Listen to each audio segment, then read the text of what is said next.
sa tuwina. Walang araw mumutawid sa piling ng mga pipig.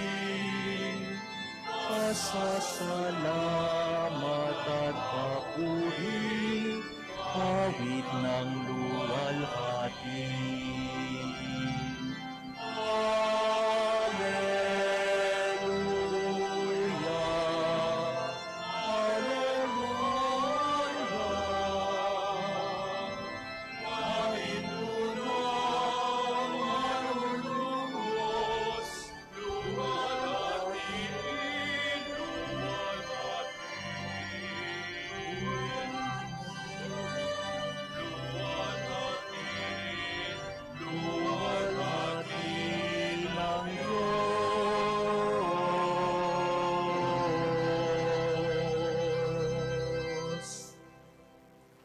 Sa ngalan ng Ama at ng Anak at ng Espiritu Santo. Amen. Sumainyo ang Panginoon. At sumainyo rin.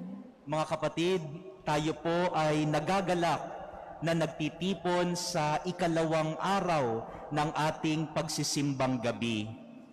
Kasama po ng lahat, pati po yung mga nasa labas at nanonood sa atin online, dalhin po natin sa ating Panginoon at Hari na parating na si Jesucristo, ang Hari na puno ng kapangyarihan at lakas.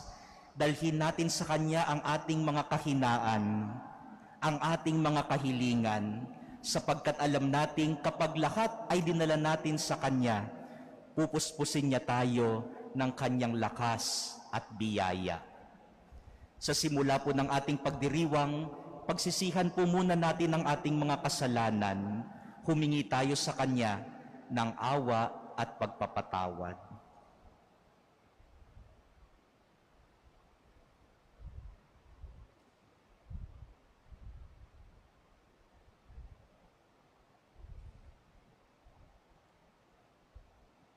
Panginoong Hesus, Ikaw ay nagpapagaling sa mga may sakit. Panginoon, kaawaan mo kami. Panginoon, kaawaan mo kami. Panginoong Hesus, Ikaw ay nagpapatawad sa aming mga kasalanan. Kristo, kaawaan mo kami. Kristo, kaawaan mo kami. Panginoong Hesus, ibinibigay mo sa amin ang iyong katawan at dugo bilang pagkain at inumin. Panginoon, kaawaan mo kami. Panginoon, kaawaan mo kami. Kaawaan tayo ng makapangyarihang Diyos, patawarin tayo sa ating mga kasalanan at patnubayan tayo sa buhay na walang hanggan. Amen. Papuri sa Diyos sa kaitaasan.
Manalangin tayo.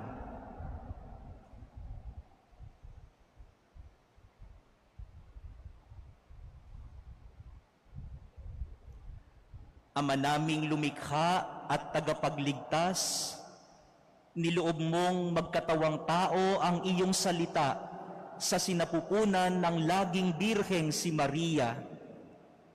Sa pag-ako ng iyong bugtong na anak sa aming pagkatao, pagindapatin nawa kaming sa iyong pagkadiyos ay makasalo. Sa pamamagitan niya, kasama ng Espiritu Santo, magpasawalang hanggan. Amen. Magsiupo ang lahat.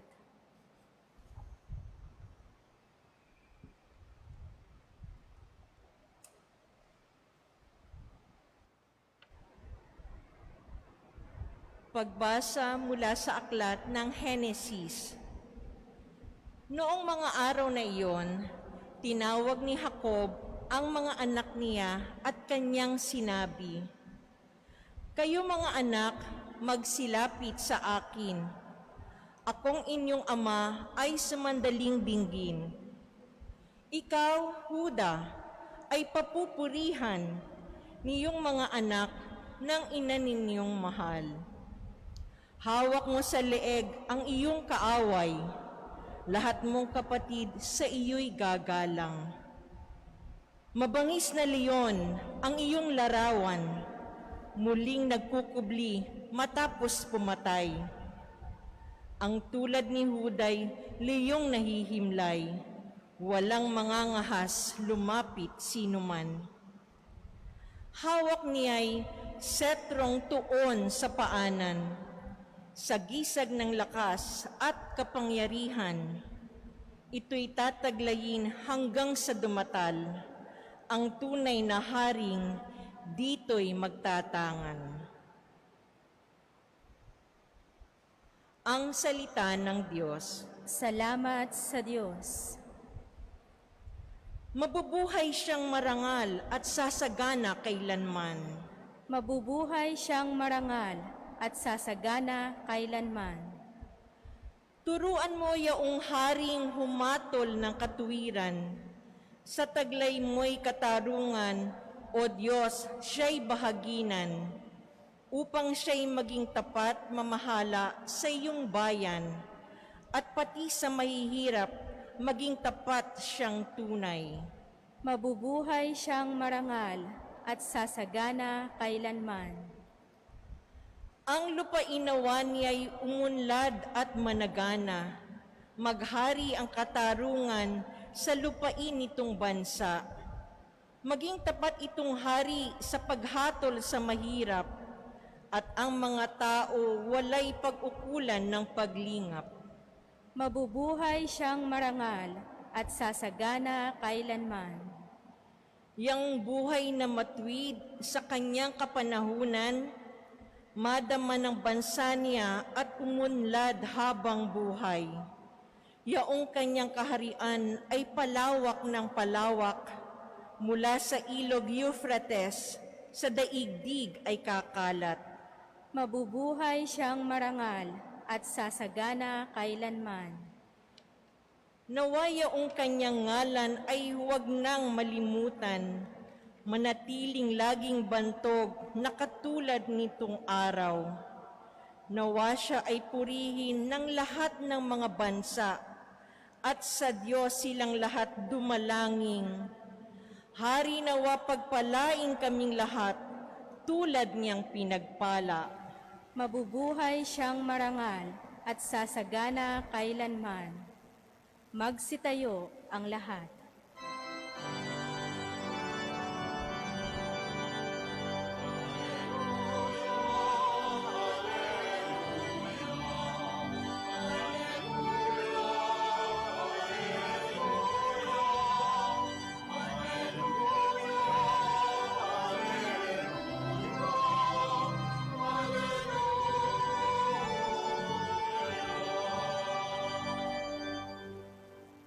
Karunungan ng may kapal, tanay iyong pangasiwaan, halina't kami turuan.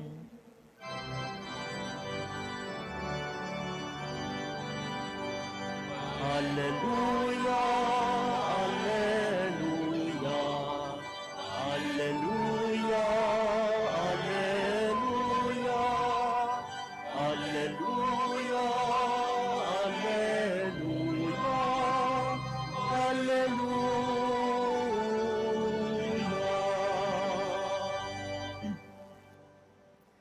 Sumainyo ang Panginoon. At sumainyo rin. Ang simula ng mabuting balita ng Panginoon ayon kay San Mateo. Papuri sa iyo, Panginoon. Ito ang lahi ni Hesukristo na mula sa angkan ni David, na mula naman sa lahi ni Abraham. Si Abraham ang ama ni Isaac, si Isaac ang ama ni Jacob, na ama ni Juda at ng kanyang mga kapatid. Naging anak naman ni Juda kay Tamar sina Fares at Sara. Si Fares ang ama ni Esrom at si Esrom ang ama ni Aram. Si Aram ang ama ni Aminadab. Si Aminadab ang ama ni Naason na ama naman ni Salmon. Naging anak ni Salmon kay Rahab si Boaz. At naging anak naman ni Boaz kay Ruth si Obed. Si Obed ang ama ni Hese na ama ni Haring David. Naging anak ni David si Solomon sa dating asawa ni Urias. Si Solomon naman ang ama ni Roboam. Si Roboam ang ama ni Abias. At si Abias ang ama ni Asa.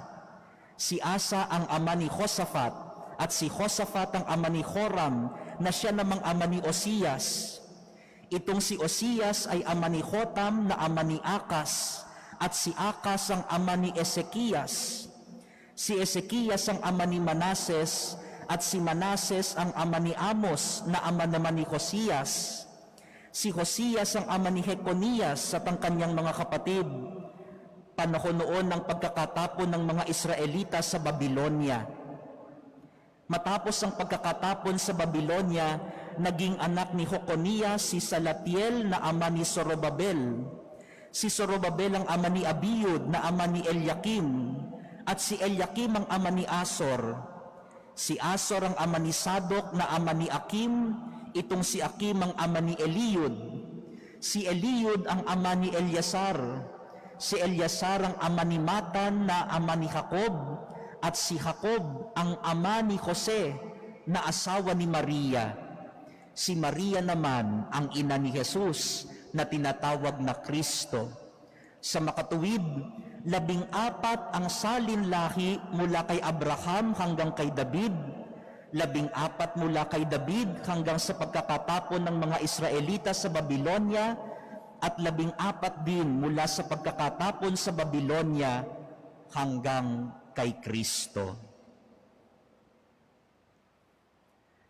Mga kapatid, ang mabuting balita ng Panginoon. Pinupuri ka namin, Panginoong Hesukristo. Magsiupo ang lahat. Una po ay nagpapasalamat po ako sa inyong lahat na nandito ngayon sapagkat sumasagot ho kayo sa misa. Kanina ko pa napapansin, kaya ginanahan ako, no? May bunga yung pagod ng pagbabasa ko ng Ebanghelyo dahil sumasagot ang mga nagsisimba. Palakpakan nyo naman ang mga sarili nyo, no? Salamat sa inyo. Sana sa mga susunod na araw, ganyan pa rin kayo, no? Huwag kayong mapapagod sumagot. Kapag ganado magmisa ang mga tao, ganado rin si Father, no? Tandaan nyo yan, no? Kaya kapag tinatamad si Father, tanongin ninyo, baka tinatamad din kami, no? Pero kapag nakikita naming buhay na buhay ang pamayanan sa pagsisimba, buhay na buhay din si Father. Kaya 1 oras ang homily ko ngayon, no? Okay ba? Ay, hindi, no? Hindi, biro lang po, biro lang. Sa atin pong pagdiriwang ngayong ikalawang araw ng ating pagsisimbang gabi, ay narinig po natin ang napakagandang pagbasa, bagaman nakakapagod para sa akin, sapagkat hirap na hirap po akong i-pronounce ang mga pangalan. Sana tama ako ng pronunciation. Pero narinig natin ang pagtetrace, no? Tinutuntun natin si Jesus sa kanyang mga ninuno. Pero ngayon mga kapatid, sa gabing ito ay nais ko lamang pong bigyan ng halaga ang isang pangalan na mahalaga kung bakit natin tinutunton ang mga ninuno ni Jesus. At yan ay ang pangalan na Juda. In English, Judah. Bakit kaya mahalaga na matuntun natin ang ninuno ni Jesus kay Juda? Sapagkat sa unang pagbasa natin mula sa aklat ng Genesis, makikita natin doon na si Jacob na ama ni Juda, sinabi niya na ang hari ng Israel ay manggagaling sa angkan ni Juda. The king of Israel, the king among them, will come from the line of Judah. That is why in our first reading, Jacob used the image of a lion. Sabi doon sa unang pagbasa, ikaw Juda, ang larawan mo ay parang mabangis na leon. Lion, the king. Kaya ang larawan ni Juda, sabi sa unang pagbasa, ay leon.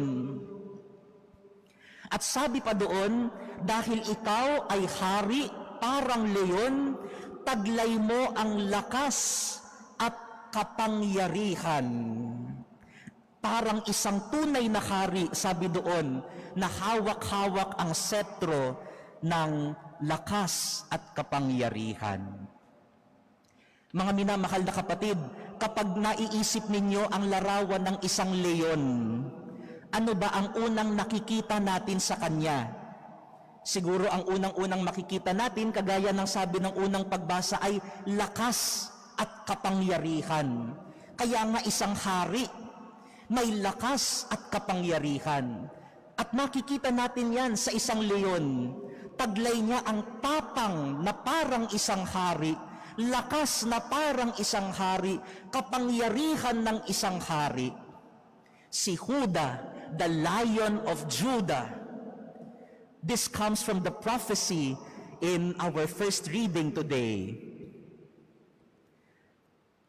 Pero tandaan natin mga kapatid na ano kayang klase ng hari itong leon na ito na sinasabi na magiging hari ng Israel? Malakas, makapangyarihan, matapang. Pero ang tanong, saan niya ginagamit ang kanyang tapang? Kung pupunta po tayo sa ating salmo, from the 71st chapter of Psalms, Psalm 71, kung babalikan natin, sabi doon, ang hari na ito na sinasabi na manggagaling kay Juda, sa angkan ni Juda, sabi doon, tapat siya sa kanyang bayan, humahatol ng may katuwiran, sa mahihirap, magiging tapat siyang tunay. At itong hari, sabi sa salmo, yung mga taong wala, pinag-uukulan niya ng paglingap.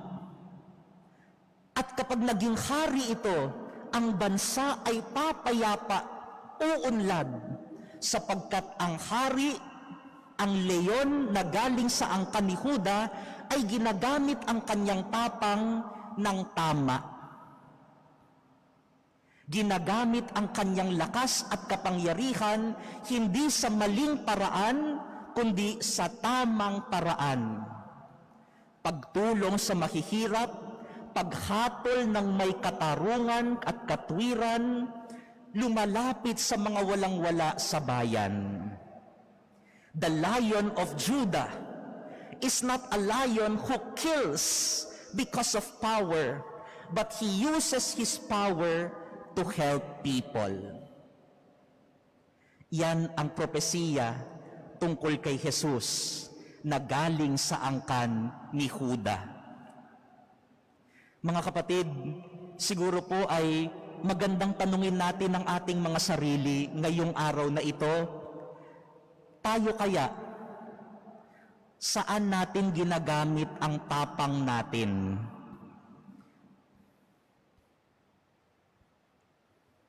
Saan natin ginagamit ang kapangyarihan natin? Kagaya ba ni Jesus na ang kanyang tapang ay ginagamit sa kabutihan, o ang tapang natin ay ginagamit natin para manlamang, manghusga, mangalipusta, at ang masama pa, kumitil ng buhay ng tao? Saan natin ginagamit ang tapang natin? Minsan, yung tapang natin nagiging dahilan ng panlalamang sa kapwa.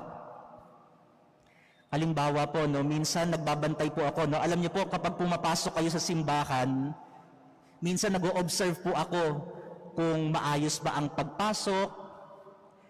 Minsan may napapansin ako ng mga tao na ginagamit ang kanilang tapang para makakuha ng magandang pwesto, Dinadaan sa sindak, Minsan ganyan tayo, Kapag may gusto tayong makuha, daanin mo sa sindak.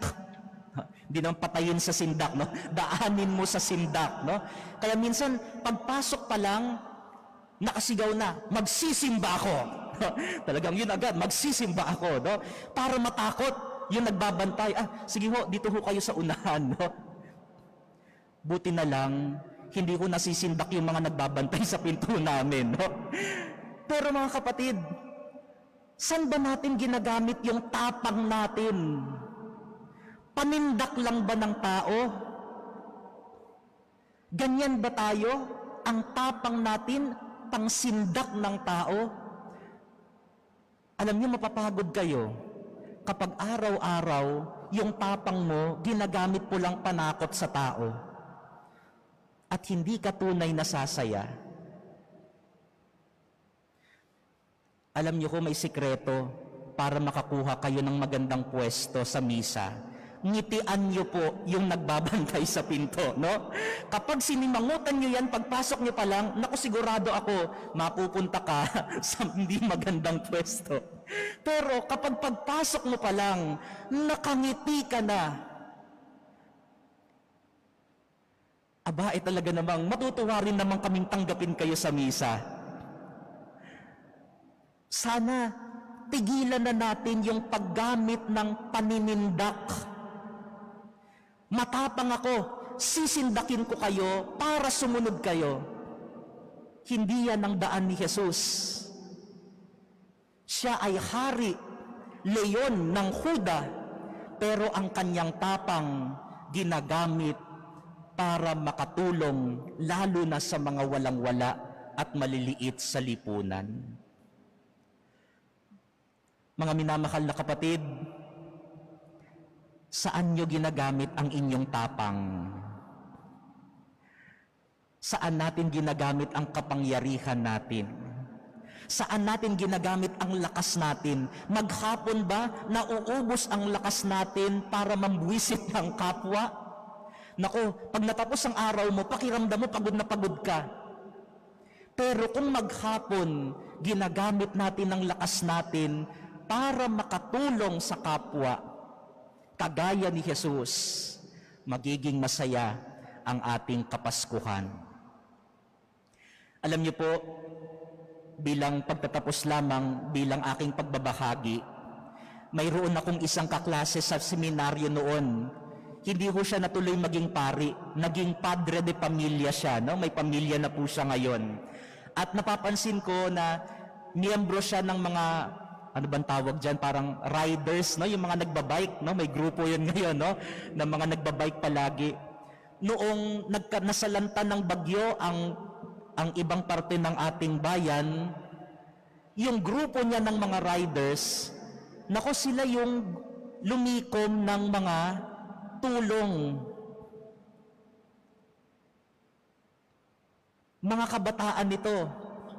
Pero yung kanilang lakas ng loob, yung kanilang tapang bilang mga kabataan, yung kanilang lakas bilang mga kabataan, hindi nasasayang, ginamit sa kabutihan.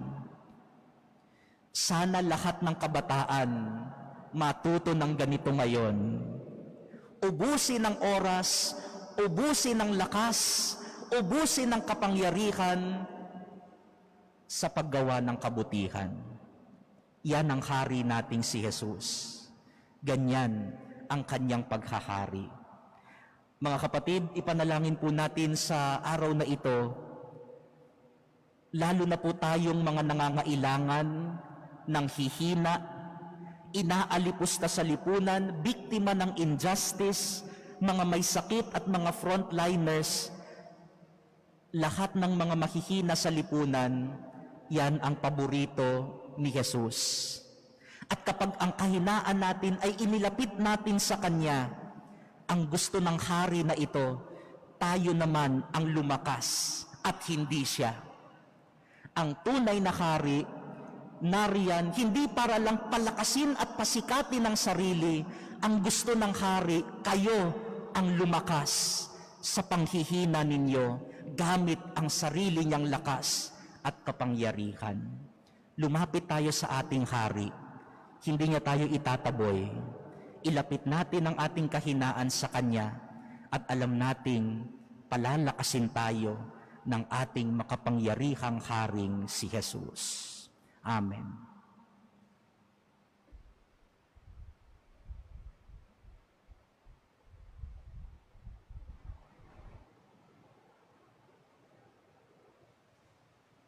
Magsitayo ang lahat.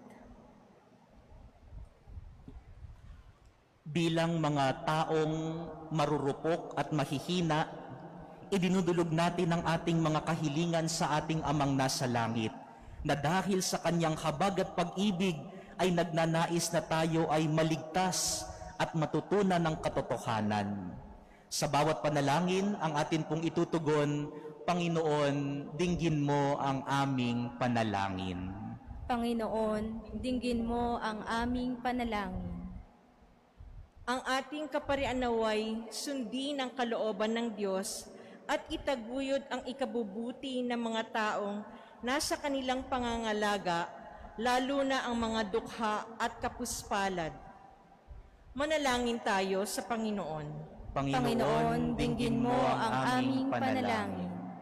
Bilang isang pamayanan, naway makilala natin ang kabutihang nasa bawat isa sa atin, maging mapagmahal sa lahat ng nakasasalamuhan natin at umiwas sa paghusga sa nalilihis ng landas. Manalangin tayo sa Panginoon. Panginoon, dinggin mo ang aming panalangin. Ang mga naligaw ng landas at nakadarama ng pangungulila, pagkabagabag at pagtatakwil, naway makatagpo ng pag-asa sa habag at pag-ibig ng Diyos. Manalangin tayo sa Panginoon. Panginoon, dinggin mo ang aming panalangin. Ang mga may sakit at mga nagdurusa, naway mabuhayan ng loob at palakasin ng pagkabatid na sila ay mahal ng Diyos. Manalangin tayo sa Panginoon. Panginoon, dinggin mo ang aming panalangin. Ang mga namayapa, naway mapatawad sa kanilang mga kasalanan at mamahinga sa kapayapaan ng langit magpasawalang hanggan. Manalangin tayo sa Panginoon. Panginoon, dinggin mo ang aming panalangin. Sa katahimikan ng ating mga puso ay dalhin natin sa Diyos ang ating mga pansariling kahilingan at ang mga kahilingang inialay sa misang ito.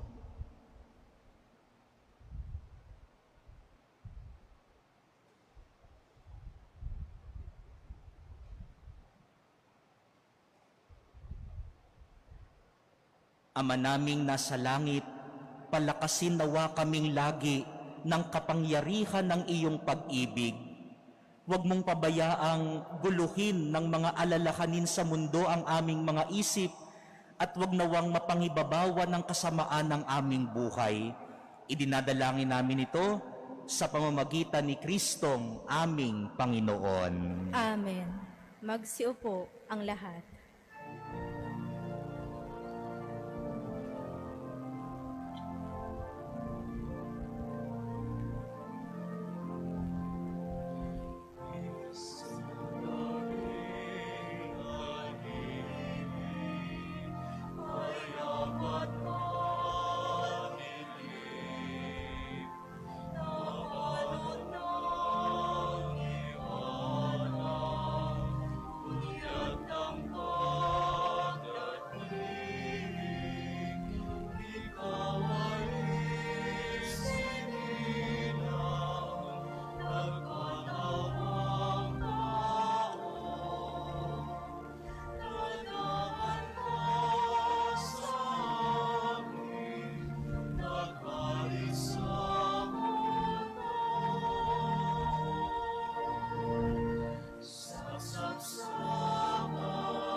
Magsitayo ang lahat.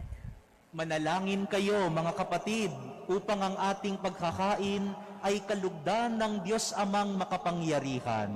Tanggapin nawa ng Panginoon itong paghahain sa iyong mga kamay, sa kapurihan niya at karangalan, sa ating kapakinabangan at sa buong sambayanan niyang banal.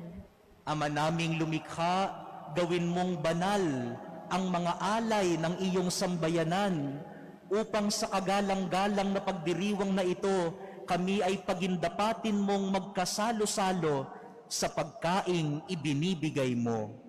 Sa pamamagitan ni Hesukristo, kasama ng Espiritu Santo, magpasawalang hanggan. Amen. Sumainyo ang Panginoon. At sumainyo rin. Itaas sa Diyos ang inyong puso at diwa. Itinaas na namin sa Panginoon. Pasalamatan natin ang Panginoong ating Diyos. Marapat na siya ay pasalamatan. Ama naming makapangyarihan, tunay ngang marapat na ikaw ay aming pasalamatan sa pamamagitan ni Hesukristo na aming Panginoon.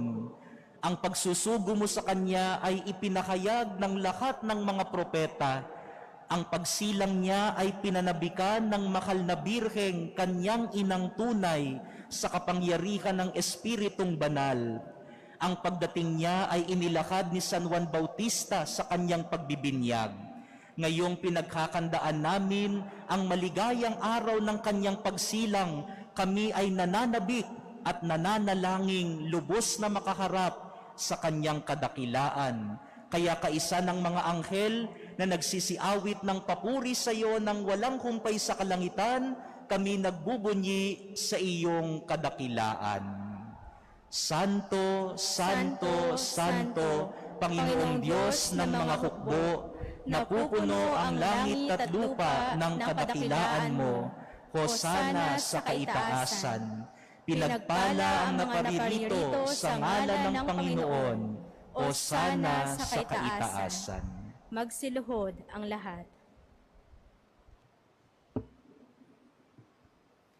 Sa atin pong pagharap sa sakramento ng katawan at dugo ni Kristo, ilapit natin sa Kanya ang ating mga kahinaan, ang mga panghihina natin sa buhay, at umasa tayong sa sakramentong ito ay ibibigay niya sa atin ang Kanyang lakas.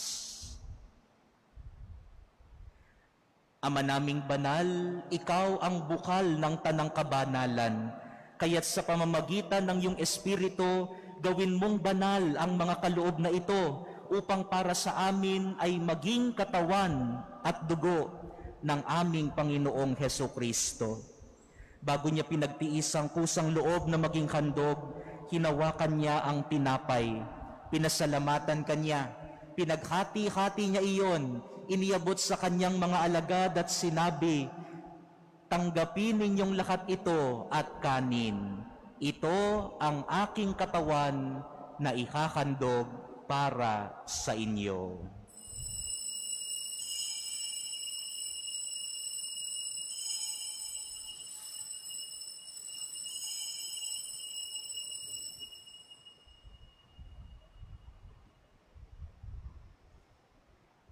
Gayon din naman noong matapos ang hapunan, hinawakan niya ang kalis.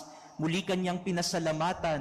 Iniabot niya ang kalis sa kanyang mga alagad at sinabi, "Tanggapin ninyong lahat ito at inumin. Ito ang kalis ng aking dugo ng bago at walang hanggang tipan.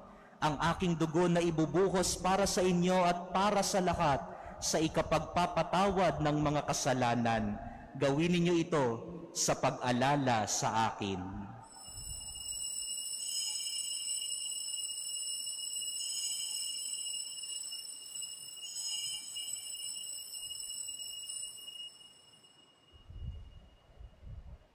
Magsitayo ang lahat.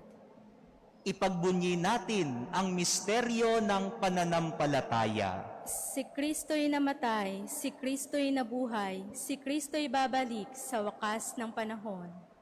Ama, ginagawa namin ngayon ang pag-alala sa pagkamatay at muling pagkabuhay ng iyong anak, kaya't iniaalay po namin sa iyo ang tinapay na nagbibigay buhay at ang kalis na nagkakaloob ng kaligtasan. Kami po'y nagpapasalamat dahil kami ay iyong minarapat na tumayo sa harap mo para maglingkod sa iyo.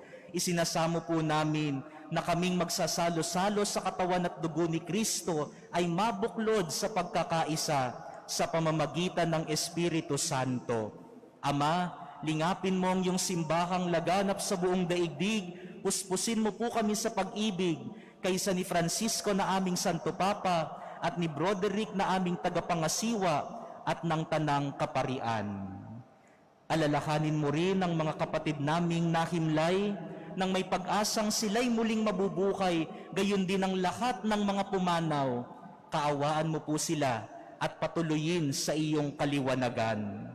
Kaawaan mo rin at pagindapatin kaming lahat na makasalo rin kami sa iyong buhay na walang wakas, kaisa ng mahal na Birheng Maria na ina ng Diyos, ng kanyang kabiyak ng pusong si San Jose, kaisa ng mga apostol at ng lahat ng mga banal na namuhay dito sa daigdig ng kalugod-lugod sa iyo, maipagdiwang nawa namin ang pagpupuri sa ikararangal mo sa pamamagitan ng iyong anak na aming Panginoong Hesukristo. Sa pamamagitan ni Kristo, kasama niya at sa Kanya, ang lahat ng parangal at papuri ay sa iyo, Diyos Amang makapangyarihan, kasama ng Espiritu Santo, magpasawalang hanggan. Amen. Bilang mga anak ng Diyos, kay Kristo Jesus, tumawag po tayo sa ating Amang mapagmahal.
Hinihiling po namin kami ay iadya sa lahat ng masama, pagkalooban ng kapayapaan araw-araw, iligtas sa kasalanan at ilayo sa lahat ng kapahamakan, samantalang aming pinananabikan ang dakilang araw ng pagpapahayag ng tagapagligtas naming si Hesukristo. Sapagkat iyo ang kaharian at ang kapangyarihan at ang kapurihan magpakailanman. Amen. Panginoong Hesukristo, sinabi mo sa iyong mga apostol, kapayapaan ang iniiwan ko sa inyo, ang aking kapayapaan ang ibinibigay ko sa inyo. Tunghayan mo po ang aming pananampalataya at huwag ang aming mga pagkakasala. Pagkalooban mo kami ng kapayapaan at pagkakaisa ayon sa iyong kalooban, kasama ng Espiritu Santo, magpasawalang hanggan. Amen. Ang kapayapaan ng Panginoon ay laging sumainyo. At sumainyo rin. Magbigayan po kayo ng kapayapaan sa isa't isa.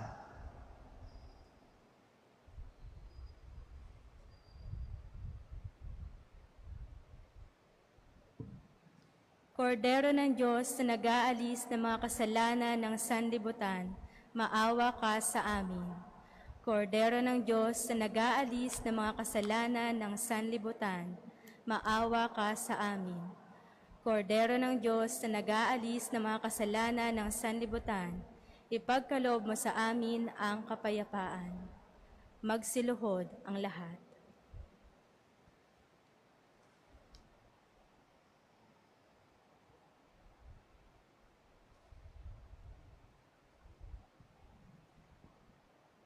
Ito ang kordero ng Diyos. Ito ang nag-aalis ng mga kasalanan ng sanlibutan. Mapalad tayong tinatawag niya upang tumanggap sa Kanya. Panginoon, hindi ako karapat-dapat na magpatuloy sa iyo, ngunit sa isang salita mo lamang ay gagaling na ako. Mga kapatid, ang katawan ni Kristo. Amen.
Magsitayo ang lahat. Manalangin tayo.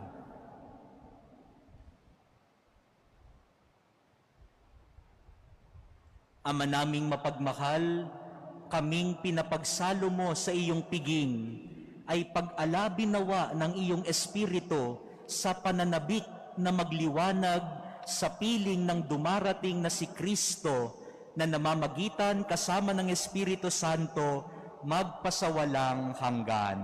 Amen.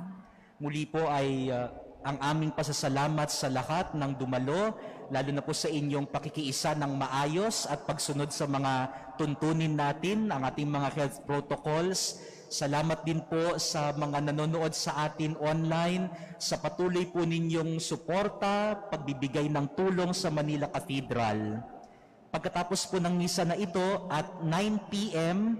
ay gagawin po natin yung ating Healing Rosary for the World. Mapapanood po ninyo ito ng live sa ating Facebook page. At pangungunahan po tayo sa pagdarasal ng Healing Rosary mula po dito lamang sa Ermita, sa Archdiocesan Shrine of Nuestra Señora de Guia, the oldest Marian image in the country.